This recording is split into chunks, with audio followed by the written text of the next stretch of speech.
Welcome to this module where we are going to talk about all things interviews. Okay, so you went through the last video, you've done all the things. Hopefully, you have now secured the interview. If you have, congratulations. If not, you will. So many things I want to say about interviewing. COVID has been a blessing and a curse because let's face it, it is very convenient to interview from home. You can have your nice shirt on top, have your pajama pants on bottom, who knows? Here's the disadvantage, in my opinion, to virtual interviewing. We lose the ability to walk into a room and command the respect of a room. And there's really, really something to be said for that. So if you are doing a virtual interview, my advice to you and to every single client I've ever worked with is to bring up your energy level by about 20%. It is the only way that we can overcompensate for the fact that we don't get to be in that room and have that synergy and have that connection. So please, please keep that in mind. Also, you want to keep your background behind you as professional as possible. If not, you can put on your little portrait setting on Zoom as I have. But treat it as a professional interview, which it is. But like I said, bring up that energy level. Okay, so research, research, research, research.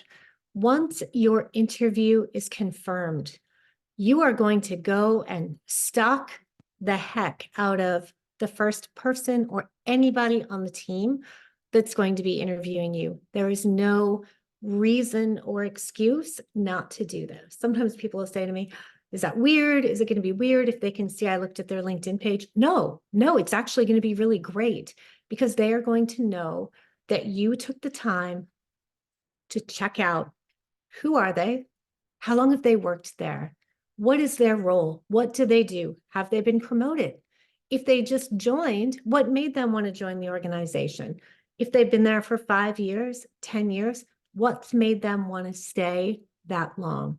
It is absolutely imperative that you research the people that you are going to be meeting with. If for whatever reason your interview is set up by an external recruiter and the external recruiter does not give you the names of the people with whom you will be meeting, you are going to ask for that right away. Now we're going to talk about the two most important, in my opinion, questions that you are going to get in an interview. Number one is going to be a variation of, tell us about yourself. This could be, tell me about yourself. Tell me why you want to work here. Tell me why you're a good fit for this role. Anything in that realm. This is not the time to walk through every job you've ever had. Because let me tell you, I have had those interviews where I say, great, Melanie, nice to meet you. Tell me about yourself. And I get, well, I graduated in 2007. I did an internship. Then I had my first job at RBC. Then I took, no, I've got your resume. I'm good. I've read it. Tell me about you. What have you done? What are you proud of? What makes you a good fit for this role? That is what the interviewer wants to hear. They do not want you to use this precious time to summarize what they've already known about you. So when asked, tell me about yourself, your job is to make it, again, incredibly clear why you are the right fit for the role. Jenny, great. Yeah, thanks for asking. I'm a marketing communications assistant with 5 years working in project management, HR functionality, and strategic business making, most recently working at Xerox. And now I'd love to tell you why I think I'm a great fit for this role based on the job description. Would that be okay? 9 times out of 10, they're going to say, sure, go ahead. As part of your research before the interview, you have taken the time to go through that job description, similarly to when you were writing your cover letter, to pull out the things that you know that you can confidently speak to in the interview. Well, I noticed on the job description, you're looking for someone who has a strong track record of building teams and growing initiatives. During my time at RBC, I actually led the team that did X, Y, and Z and successfully give a quantifier. Going through it in this manner, and again, giving 2 or 3 examples, they're going to love it. You're not going to overspeak. You're not going to overshare. You are sort of the movie trailer. And if they want more information, they're going to ask you. Do not feel compelled to fill the silence. If you answer a question and there's a moment where nobody says anything back to you, that doesn't mean you have to keep talking. It doesn't mean you said the wrong thing. It might just mean that they're processing and taking in the information that you shared. If the silence does get a bit awkward, you can certainly say, is there anything else I can share in regards to that question? Give them the opportunity. Post-it notes are your best friend. If you are afraid that you might forget some of the things that you want to highlight during the interview, those little baby post-it notes, and you can put them right up here. Because here's the thing, if I put a post-it note here, or here, or here, you can't see it. And you can't tell really if my eyes are just moving a little tiny bit to get those prompts to remind me of what I want to hit on during the interview. The other question that is so important in the interview is at the end when they say, do you have any questions for us? Saying no, even if you understand everything that's been explained to you, saying no to this question will make it look like A, you haven't done your research, and B, you're not really interested. This is a great, great time to ask some specific questions to the person who's interviewing you. So absolutely, Jenny. So I noticed that you just joined the organization 3 months ago. What was it that made you want to come and work here? Oh, it's a great question. Yeah, absolutely. Or given that I would be reporting to you in this role, and it's a fairly large team, how would your team describe you as a leader? Right. Is this a new role? Is this a replacement role? Is this an add to staff? Why is this position open? Great. All of these questions show intent and they show that you're being thoughtful. And here's the clincher, the thank you note. The number of people over the years who have not, during my time working with them, who have not written thank you notes to a hiring manager, even after my encouraging them to do so, is pretty shocking. And I have seen offers that were going to be given, not given because a thank you note wasn't sent, especially in a role where there is a high level of communication, like an account manager role, a client service manager.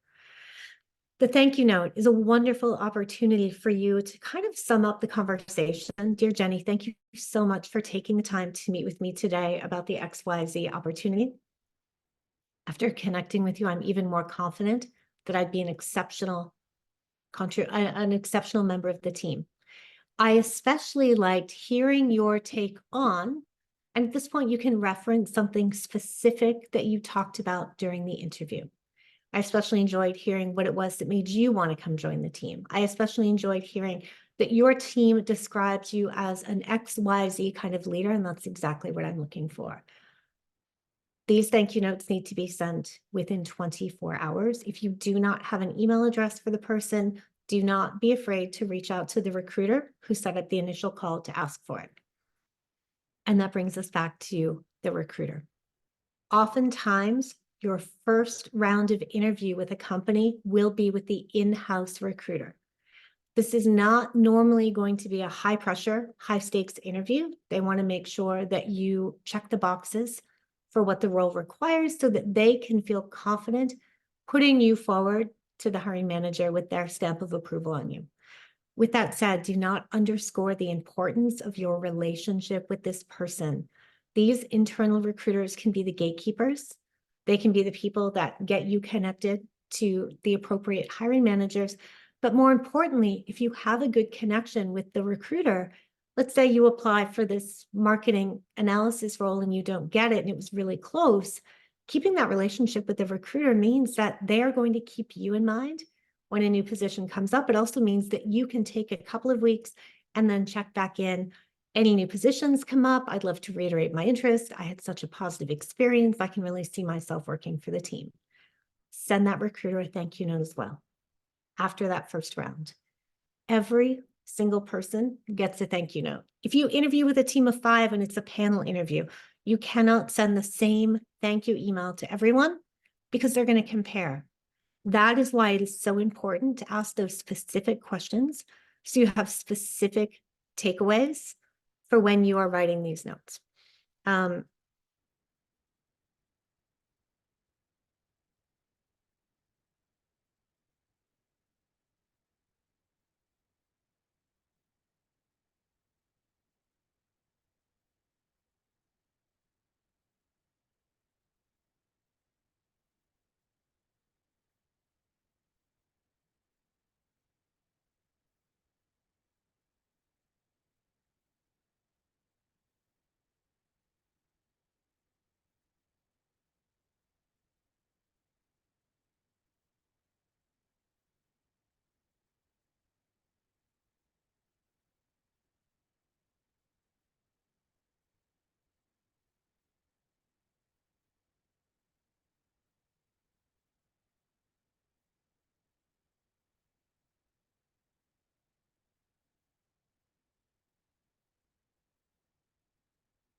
So remember, with the virtual interviews, your energy level speaks magnitudes towards the type of vibe you want to put out, the type of impression you want to make.